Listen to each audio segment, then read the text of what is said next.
Hey everybody, welcome to the Spanish Code Podcast. I am Christian Robinson, the owner of Spanish Fit, and with me as always, the author, professor extraordinaire, Nelfer Velilla, el costeño de la Costa de Colombia.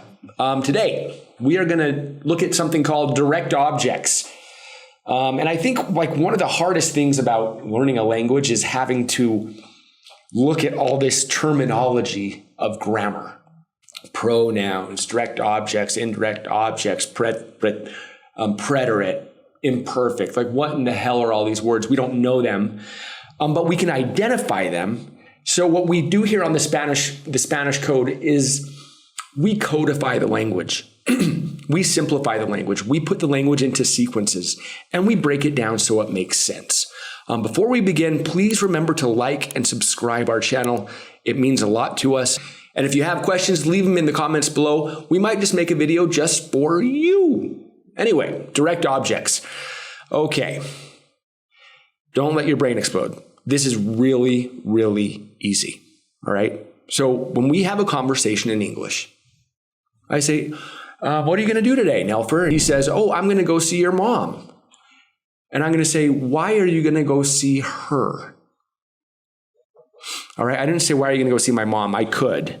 But what we do is once an object is established in our conversations in any language, we're going to replace those people or objects with direct objects or indirect object pronouns. In your mind, the most common thing is, have you seen Titanic? No, I want to see it, though. We're going to use a lot of it. And it's actually a really easy thing to learn. Profe Nell, what in the hell is a direct object? Okay, first, happy to be here again. Second, you know why I went to visit your mother? Bastard. And third, objeto directo, direct object. The way to see it is, the best way to understand it is when you recognize what do we have in a sentence. Every time you are creating a sentence, yes, you need a subject, someone who's performing the action, and you need a conjugated verb, the action being performed by that subject, right? Mm-hmm. That's the minimum to have a sentence like yo como, I eat, yo estudio, I study. But sometimes you're going to want to add a complementary information. That's it. Usually you're going to want to add complementary information. I don't just study, I study Spanish. So I study Spanish. Yeah. The complementary information can be an answer to the questions when in the morning, what, Spanish, where, at Blink, right? At Spanish Fit. And then it can also be a person or an object receiving the action. If I love his mom, she's receiving my affection. She's receiving the action love a lot. But it makes her the object of the sentence. It's not that she's an object. It's in the sentence she's playing the role of an object receiving the action of the verb. When you have a complementary information that replies to the question, what? What do you love? His mom. What do you love? Coffee. What do you learn? Spanish. That thing receiving the action, we call it the direct object. Right. So some verbs don't work with direct objects. So let's give you an example. It is the receiver of the action. It is the person that the action affects or the thing that it affects. So the verb to punch, golpear. All right, I punch Nelfer. He is the direct object. He receives my punch as soon as this podcast is over. I can stop talking about my mom. But that's a really easy way to understand what a direct object is, right? I eat, what do I eat? I eat chicken. Okay, the chicken is the direct object. Super easy, right? Now, where it becomes difficult is we have conversations, and as soon as I establish Nelfer's mom, when we continue talking about his mom in a sexual way, we're going to replace his mom, the actual title, with her. So that's why we need to learn direct object pronouns. Yeah, we're going to have the structure subject, verb, and object a lot of times. Not with verbs like caminar, to walk. You don't walk something. You just walk. You run. But when it comes to verbs like to punch, to hit, to study, to learn something, every time you can put something or someone after the verb, you know that you have a verb that requires a direct object. Let's see some examples. I'm drinking wine. Estoy bebiendo vino. In blue, you have the direct object. What am I drinking? Wine. You're going to learn Spanish. Tú vas a aprender español. What are you going to learn? Español. Yo amo a mi madre y a su madre, right? I love my mom. Who's receiving that love? My mom. So it's the blue part. It's the direct object. Me gusta visitar a Juan y Andrea. I like visiting Juan and Andrea. So they are, in this case, I have two direct objects, but they combine. I like visiting them. The thing is, why are we learning objeto directo? Because we need to understand the pronouns to replace them, right? Every time we have in the context information about the object, someone or something receiving the action, we don't need to repeat it all the time. The same way I'm doing it. You see, I'm talking about pronouns in the context. We don't need to repeat them. We replace them with pronouns. It's the same thing I'm doing, and we do the same in Spanish as well. So let's see how you do it in English. Like, instead of saying I'm drinking wine, I can say, if I have it in the context, I'm drinking it. You're gonna learn it. I love her. I like to visit them. So now you can recognize the pronouns for the direct objects in the sentence. And now we're gonna see how we do that in Español. You have something to say here? No, I think that it's really clear, but the point is that when we have conversations, we're not just gonna say, if Melver says, estoy bebiendo vino, if I wanna have a conversation about him drinking wine, we're probably not gonna say wine again. I'm gonna say, well, why are you drinking wine? It's bad for you. ¿Por qué estás bebiéndolo? Uh-oh. So that lo was a replacement for the wine. Why are you drinking it so much? Yeah. Right? So that's what we got to get into. The pronouns of the object direct, the pronouns of the direct object and where we place them, because there's a lot of confusion about where we're going to place that it in Spanish, and it's actually a lot easier than you think. So we're going to be covering this with the personal pronouns that you already know, yo, tú, él, because sometimes I'm the object of the sentence. When he punched me, I'm receiving the action, so I can use it. Like somebody loved me. That me in Spanish is going to be a little bit similar. Let's see it. So the direct object pronoun for yo is me. It's the same way to write it, but it doesn't sound like in English. You don't say me, you say me.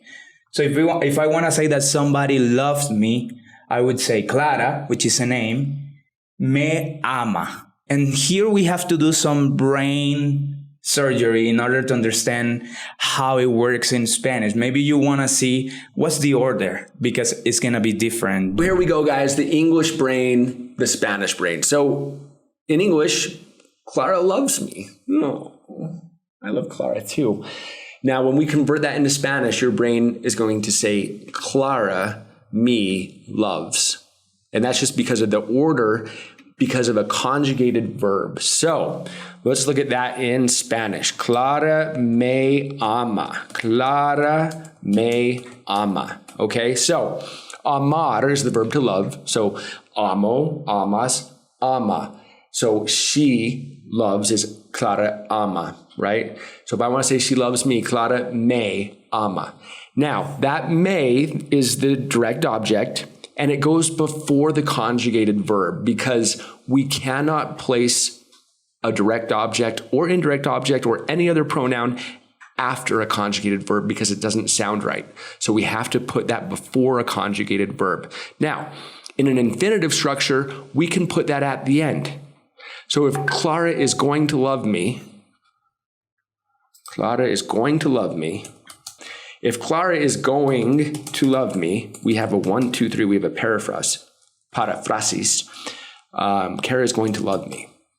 All right, so that gives us an option. So Clara va a amar. But now we have to put me in there somewhere. So amar is not conjugated here because it is the infinitive. Because voy a, the va, is conjugated. So Clara va a amar me as part of the same word, or we can go up here to the front and put it in the front. Clara me va a amar. So our direct objects can always go before or after if it's an infinitive, but if it is a conjugated verb, it has to go before. All right. Yeah. So probably you know this sentence already in Spanish, so I'm gonna just write it in English and you can stop the video and think and remember because you have seen this one. I love you. Aww. How do you say I love you in Español? You get it? Te amo. If you knew this sentence, now you can see why we place the te in front. Amo is the conjugation of the verb amar. I love. So I'm performing the action love. And you're receiving it. So I love you. What we say in Espanol is I, you love. Or you, I love. It's a better way to see it as well because you're conjugating the verb. Te amo. So what would you say? How would you say you love me based on everything that we've been doing here? I'm going to leave it for the end.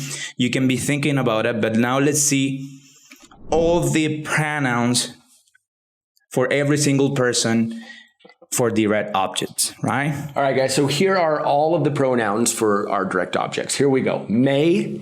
You might want to actually give yourself a pronunciation code because if you say me, because that's what you're reading. No, remember. A, E, O, U. May.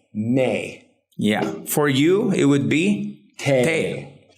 For he, it would be, if you want to say him, I love him, it would be lo. So if we want to say Clara loves him, it would be Clara lo ama because we're respecting the rule when we put the pronoun in front of the conjugated verb. For her or ella, la. So what's the meaning of Clara la ama? Clara loved her. Maybe she's talking about her mom or her sister, but we have that in the context. It's not that we can use it without any context. In this case, it's only to create an example.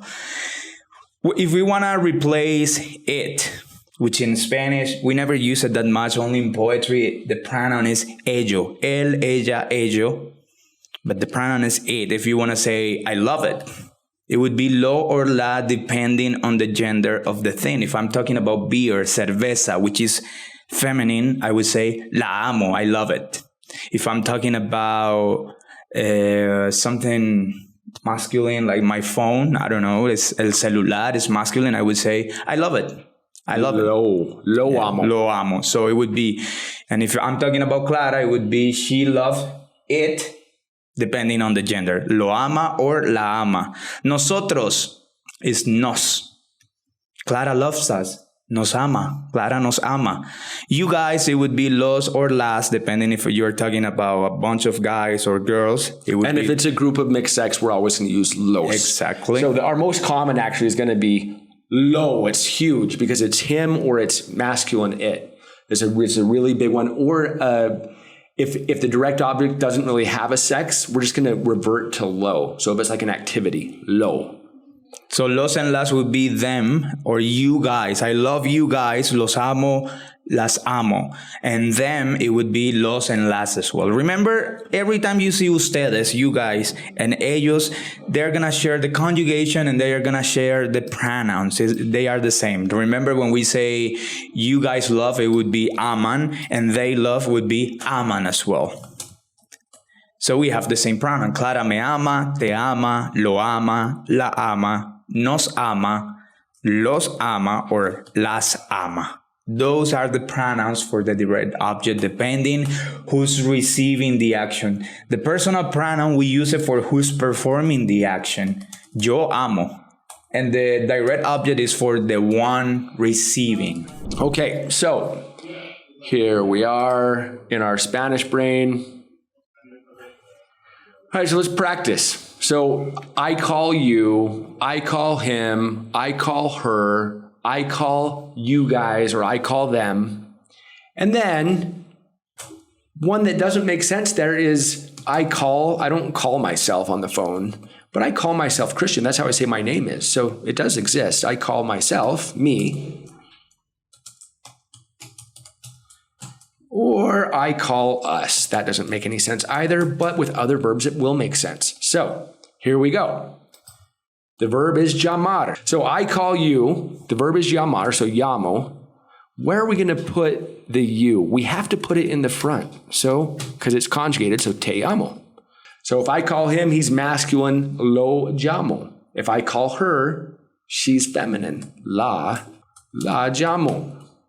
I call them, or now this is going to have three variations. Los llamo,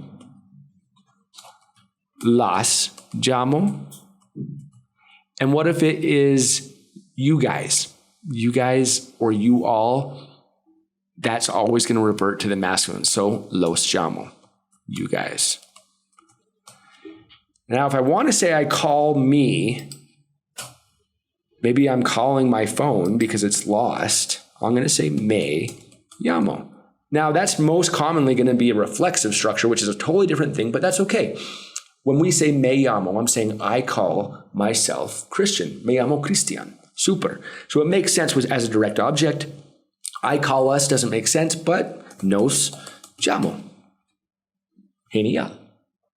Yeah, maybe you can say it like if somebody's asking, are you in a band? Yeah, I am. What's your name? I call us. Sí. Nos llamo. The blinkers. Los blinkers. Yeah, I call us like this. Okay.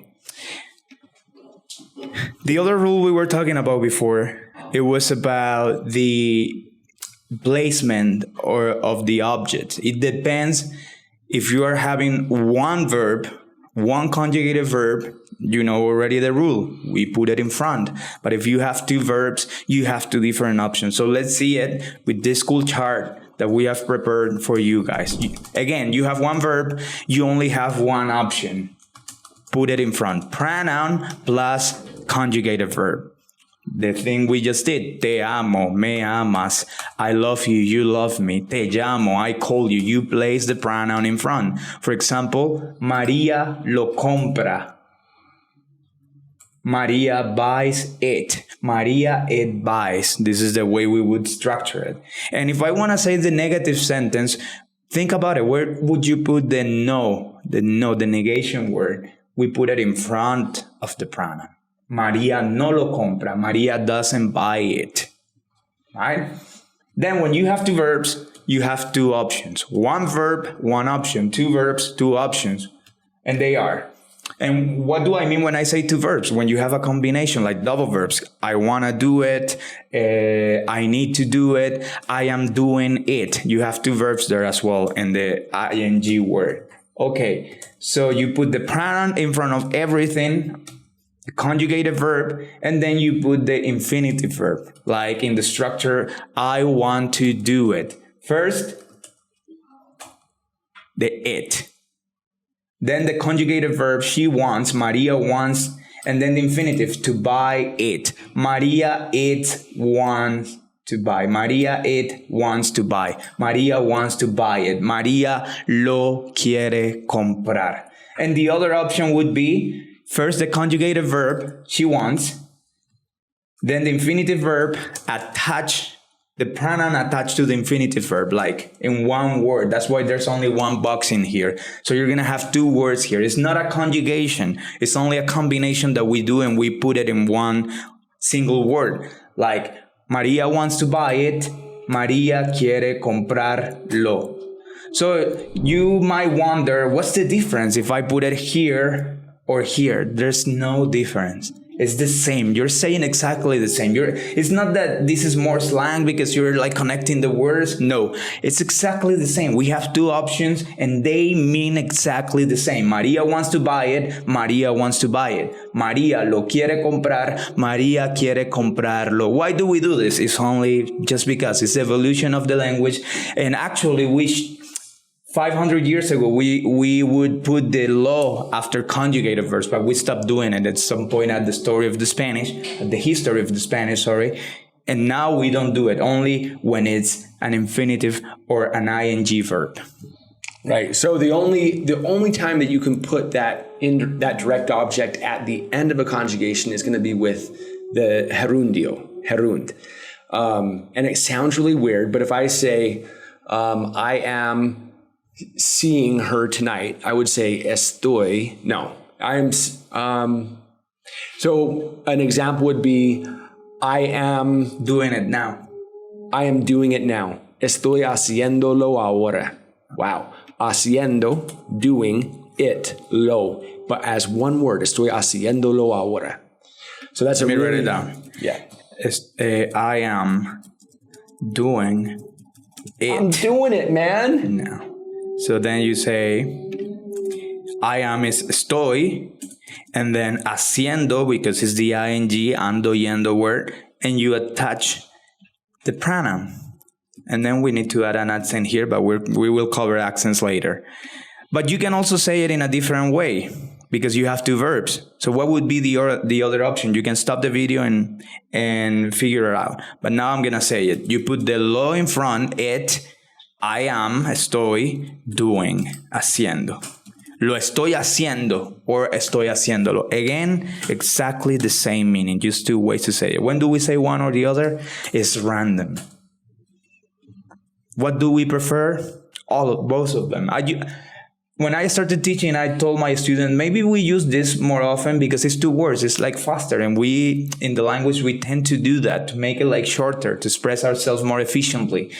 But then I started checking like my WhatsApp, and I saw that I had both all the time. So I stopped saying like, oh, we prefer this. We use both. When it comes to writing, for example, novels or poetry, it depends on the rhyme, right? So yeah, you pick the one that you prefer, but don't forget that we have two options because they are going to be using both.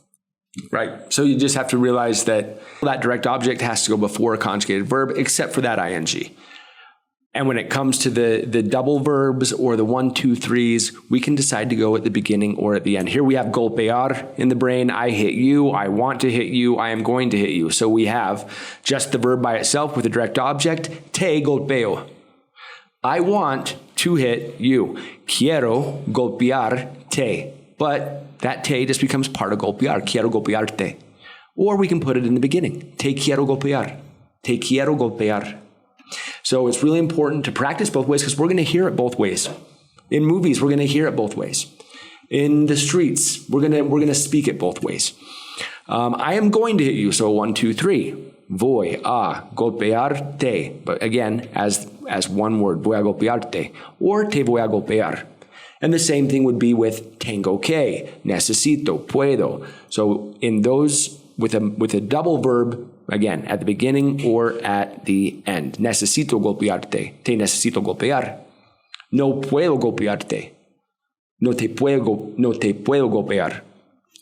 Yeah, and an exercise that you can do is what would change in the Spanish brain if you replace I hit you with him. I hit him. I want to hit him. I'm going to hit him. So what is our direct object pronoun for him? Me, te, lo or la, but it's him. So we're gonna just replace that down the line with lo. Yeah. Lo golpeo. Quiero golpearlo. Lo quiero golpear. Voy a golpearlo. O lo voy a golpear. Todo bien. That's it. And then you can do it with them. I hit them. And with different verbs. And once you can deal with this change, like, oh, I can use one or the other when it comes to two verbs. I always put it in front when it's only one verb. You're going to be saying a lot in Spanish. It's not only about learning conjugations and combinations of verbs like we did with the hack. By the way, if you haven't seen that podcast about the Hack My Spanish, you go see it. And then you're going to have all the structures for the level A1. And you're going to be able to practice now with the pronouns. We're adding more things that allow you to express so many ideas and to be more fluent in Spanish. All right, so Nelfer and I are going to have a conversation right now, and I'm going to write it out. Hey, Nelfer, ¿comes chorizo? Okay. So the perfect answer for this, like the regular answer, it would be no. But if I wanted to use chorizo, and the next sentence it would be, no, pero tú sí los comes. Entonces, want me to write it down? No, pero tú sí los comes. So it means, but you do eat them. okay. Because yes, I could say something like, no los como. That's the big answer, but nobody would say that. Like, do you eat chorizos? No, I don't eat them. No, you would say only no. But if you want to add more information. Okay, so he answers, I don't eat them. No los como. Yeah. And I say, and I want to keep talking about it. Yeah. ¿Por qué no los comes? Porque no los disfruto. ¿Por qué no los disfruto? Genial. ¿Y tú los disfrutas? Me encanta. Because I do not enjoy them. That's what I said, which is true. But he does. Los amo. So I love chorizo. I don't know what's wrong with it. I don't know one Colombian who doesn't eat chorizo. So I think Nelver's just lying right now. He's just lying to himself about who he is as a person. But whatever. Los amo. But the real deal here is that we said chorizos in the first sentence, and then it allows us to use los in the rest of the conversation so many times. 4 times here. I don't eat them. Why don't you eat them? Because I don't enjoy them. And then he said, I love them. All right, so I'm going to go buy some shoes. Hey, Nelfer, yo voy a comprar unos zapatos hoy. ¿Dónde vas a comprarlos? ¿Dónde vas a comprarlos? ¿Dónde vas a comprarlos? I am going to buy them, comprarlos en el centro. Donde tú compras tus chorizos. Sí, porque in the centro of Medellin you can buy chorizo and you can buy shoes on the same street. And then I can say something like, es mejor comprarlos en el centro comercial. It's better to buy them at the mall. And then I'm using the again with another structure, the opinion structure. It's better to buy, and then I attach the pronoun los. It's better to buy them at the mall. And again, we said zapatos at the beginning of the sentence. Voy a comprar unos zapatos. I'm going to buy some shoes. Where are you going to buy them? I'm going to buy them at the downtown where you buy your chorizos. And then I said, it's better to buy them. It's cheaper. Es más barato comprarlos en el centro comercial. Nelfer solo compra chorizo barato. That's why I know where it's cheaper, right? I am going to see. All right, but what am I going to see? All right, so if I'm going to look at myself in the mirror, I'm going to say, voy a verme. I'm going to look at myself. If I'm going to see you later, voy a verte. If I'm going to see her later, voy a verla más tarde. If I'm going to see him later, voy a verlo más tarde. If I'm going to see us, doesn't sound right, okay, but sometimes it's not going to work. We're not going to say that. Voy a vernos más tarde. Nah. But if I'm going to see them, voy a verlos or voy a verlas, super. All right, so I'm practicing. Now, what I can't do as a Spanish student is to forget that the direct objects, we're only going to use these direct object pronouns after we've established the idea, right? I can't just say voy a verlos I can't say that without you already knowing what I'm talking about. So if we're already talking about them, okay, voy a verlos más tarde, right? So you don't want to try to be cute and try to cut the subject out of your sentences until you've already established the subject. That's the it. only time when you don't need any context is because it is there. When it comes to me, there's no other me when I say voy a verme. It's me. I don't need to say something before or te because you are here and I can say voy a verte. But when it comes to the third person, lo, la, him, her, then in that case we need the context, because it can also be an object, like voy a verlo. It can be something that I'm gonna see, not someone specially. So when it comes to us, for example, voy a vernos, which you can say sometimes like I'm gonna see us on the picture, Sí, claro. if we look good. So voy a vernos because we are in the context. It's the third person, Right. them or it or him, her. So guys, the most helpful by far is just to use lo a lot, because we always talk about it. Voy a hacerlo. I'm going to do it, right? Voy a hacerlo, voy a hacerlo, voy a hacerlo. Lo is going to work with so many. Lo is just we're going to use lo probably more than any other pronoun for a direct object, because we always talk about it. Yeah, because lo can replace also actions. Like voy a hacerlo is I'm gonna study Spanish and I'm gonna learn it. And then you say I'm gonna do it. Voy a hacerlo. Right. And it is replacing all that you said that you were gonna do. So that lo can replace any activity, right? So any verb, not going to be feminine, always masculine, really easy to remember. Lo, lo, lo, lo, lo, lo, lo. So there you go. You have the pronouns there. You can find in the comments below the PDF with a lot of exercise, this chart as well, so you can practice and you can do a lot of exercises, because it takes a while until you sink in the concept of direct object. Then it's going to be fluent because you have it in English. So it's not going to be a problem. It's only a matter of reorganizing the way you say it. And memorizing, of course, the new ones. And as always, it's repetitive, but practice out loud, guys. Practice with association. Me, te, lo, nos, los. Right? And until it is really natural. We're going to get into that in the next video, so stay tuned. In the meantime, please remember to like. Please remember to subscribe. It pays our bills. And please remember to leave us love notes and comments or questions in the comments below. Thank you guys. Muchísimas gracias. Nos veremos muy pronto. Chao, chao, chicos. Ciao, ciao.